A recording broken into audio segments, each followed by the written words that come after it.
अस्सलाम वालेकुम दोस्तों, ऐसे अच्छे वीडियोस के लिए रोहूरा चैनल को सब्सक्राइब कीजिए। अस्सलाम वालेकुम। सैयद ये लफ्ज़ हम सब ने अपनी ज़िंदगी में कई बार सुना होगा, है ना? बल्कि हम में से बहुत से लोग कई सैयद ख़ानदानों को ज़ाती तौर पर जानते भी हैं। लेकिन कभी सोचा है कि इस लक़ब के पीछे की असल कहानी क्या है? ये कौन लोग हैं? इनकी तारीख़ क्या है? चलिए आज इस दिलचस्प मौजू की गहराई में उतरते हैं और जानते हैं कि पैगंबर इस्लाम हज़रत मोहम्मद सल्लल्लाहु अलैहि वसल्लम की नस्ल आज भी दुनिया में किस तरह मौजूद है। तो आज हम ये जानने की कोशिश करेंगे कि सैयद ख़ानदान की जड़ें कहाँ से मिलती हैं और वक्त के साथ साथ ये जो मशहूर अलक़ाबात हैं जैसे काज़मी, नकवी, रिज़वी ये आखिर वजूद में कैसे आएँ, ख़ास तौर पर बरे सग़ीर पाको हिंद में। अच्छा, तो सैयद कौन हैं ये समझने के लिए हमें कहानी को बिल्कुल शुरू से देखना होगा, यानी नबी अकरम सल्लल्लाहु अलैहि वसल्लम के अपने ख़ानदान से। 7 ये एक बहुत अहम अदद है।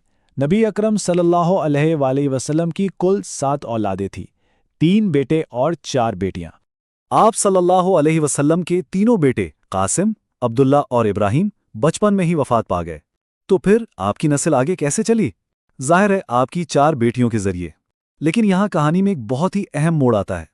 जी हाँ, आप सल्लल्लाहु अलैहि वसल्लम की 4 बेटियों में से सिर्फ सबसे छोटी बेटी हज़रत फ़ातिमा रज़ियल्लाहु अन्हा की नस्ल ही आज तक बग़ैर किसी वक्फ़े के जारी है। दुनिया भर के तमाम सैयदों का सिलसिला नसब यहीं से, इसी एक शाख से शुरू होता है। हज़रत फ़ातिमा की शादी हुई उनके चचाज़ाद भाई हज़रत अली रज़ियल्लाहु अन्हु से, जो खुद इस्लाम की एक तारीख़ साज़ शख्सियत हैं, और इसी जोड़े के 2 बेटों यानी इमाम हसन और इमाम हुसैन के ज़रिए ये नस्ल आगे फैली। तो सैयद कौन हैं? आसान लफ्ज़ों में सैयद वो लोग हैं जो हज़रत फ़ातिमा और हज़रत अली के 2 बेटों इमाम हसन और इमाम हुसैन की औलाद से हैं। यानी ये लक़ब सिर्फ़ और सिर्फ़ नबी अकरम सल्लल्लाहु अलैहि वसल्लम के नवासों की नस्ल के लिए मखसूस है। यह एक आम गलतफहमी को दूर करना बहुत ज़रूरी है। हज़रत अली की तमाम औलाद सैयद नहीं कहलाती। सिर्फ़ वो औलाद जो हज़रत फ़ातिमा से थीं सैयद कहलाती हैं, क्योंकि उनका ताल्लुक़ बराह रास्त नबी अकरम सल्लल्लाहु अलैहि वसल्लम से है। हज़रत अली की दूसरी बीवियों से जो औलाद थी वो अलवी या आवान जैसे अलक़ाबात इस्तेमाल करती है। वो भी बहुत काबिल एहतराम है, लेकिन सैयद नहीं है, क्योंकि उनका नसब बराह रास्त नबी अकरम सल्लल्लाहु अलैहि वसल्लम से नहीं मिलता। सैयदों की नस्ल दोनों भाइयों इमाम हसन और इमाम हुसैन से चली।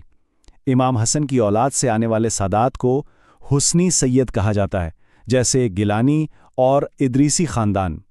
लेकिन आज हम हुसैनी शाख पर बात करेंगे, क्योंकि काज़मी, नकवी और रिज़वी जैसे मशहूर अलक़ाब इसी शाख से निकले हैं। यहाँ से इमामत का सिलसिला शुरू होता है। तीसरे इमाम हुसैन इब्ने अली की करबला में शहादत के बाद उनका सिर्फ एक ही बेटा ज़ैनुल आबिदीन जिंदा बचा था। इस एक शख्सियत पर नबी सल्लल्लाहु अलैहि वसल्लम की नस्ल को आगे बढ़ाने की पूरी जिम्मेदारी आ गई। ये सिलसिला छठे इमाम जाफ़र सादिक तक बिल्कुल सीधा चलता रहा। वो एक बहुत बड़े आलिम थे और हर मकतबा फ़िक्र में उनका एहतराम था। लेकिन उनकी वफ़ात के बाद जानशीनी पर एक बड़ा इख्तलाफ पैदा हो गया। सवाल ये था कि 7वां इमाम कौन होगा, उनके बेटे इस्माइल या मूसा? इसी इख्तिलाफ से 2 बड़ी शाखें बन गईं। जिन्होंने इस्माइल बिन जाफ़र को अपना इमाम माना वो इस्माइली कहलाए, और उन्होंने बाद में मिस्र में एक शानदार फ़ातिमी सल्तनत भी कायम की। दूसरी तरफ अक्सरियत ने मूसा अल-काज़िम को 7वां इमाम माना। ये लोग असना अशरी कहलाए, और आज शिया आबादी की अक्सरियत उन्हीं की पैरोकार हैं। हम इसी सिलसिले को आगे लेकर चलेंगे। तो 7वें इमाम थे मूसा अल-काज़िम। उनकी औलाद से एक बहुत ही मशहूर सैयद लक़ब निकला जो आज भी बहुत आम है। जी हाँ, काज़मी लक़ब बराह रास्त इमाम मूसा अल-काज़िम के नाम से आया है। तो जो ख़ानदान अपना नसब उनसे जोड़ते हैं वो खुद को काज़मी कहते हैं। 8वें इमाम अली रज़ा तारीख़ में एक ख़ास मकाम रखते हैं। उन्हें अब्बासी खलीफा ने खुरासान यानी आज के ईरान बुला लिया था और वहीं उनकी वफ़ात हुई। आज भी मशहद में उनका रोज़ा करोड़ों लोगों की अक़ीदत का मरकज़ है। और इमाम अली और रज़ा के नाम से ही रज़वी या रज़ा का लक़ब निकला है, यानी उनकी नस्ल से ताल्लुक़ रखने वाले खुद को रज़वी सैयद कहलाते हैं। अब थोड़ा आगे चलते हैं 10वें इमाम तक, जिनका नाम था अली अल-हादी। इनका एक मशहूर लक़ब अल-नकी था, जिसका मतलब होता है पाकीज़ा। और इसी लक़ब अल-नकी से बर्रे सग़ीर का एक और बहुत ही मारूफ सैयदी नाम नक़वी निकला है। ये एक बेहतरीन मिसाल है कि कैसे सदियों पुराने अलक़ाब आज भी हमारी शनाख्त का हिस्सा बने हुए हैं। ये सिलसिला 11वें इमाम हसन अल अस्करी और फिर उनके बेटे 12वें इमाम अल मेहदी तक पहुंचता है।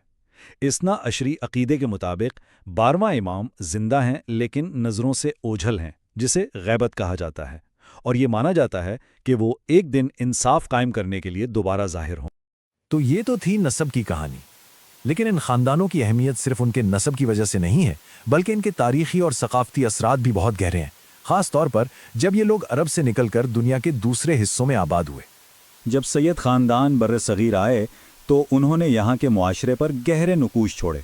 उन्होंने मदारिस और खानकाहें कायम की जहाँ से इल्म और रूहानियत की रोशनी फैली। आज भी कई शहरों में सैयदवाड़ा जैसे मोहल्ले उनकी तारीख़ी मौजूदगी की गवाही देते हैं। और तो और बर्र-ए-सग़ीर के सबसे बड़े सूफ़ी बुज़ुर्गों में से एक ख्वाजा मुइनुद्दीन चिश्ती अजमेरी का ताल्लुक भी इसी ख़ानदान से था। आखिर में ये समझना बहुत ज़रूरी है कि सैयद होना सिर्फ एक ख़ानदानी लक़ब नहीं है, ये एक मिरास है, और इस मिरास के साथ एक बहुत बड़ी जिम्मेदारी भी आती है। असल में किसी भी शख्स की पहचान उसके लक़ब से नहीं बल्कि उसके किरदार और अमल से होती है।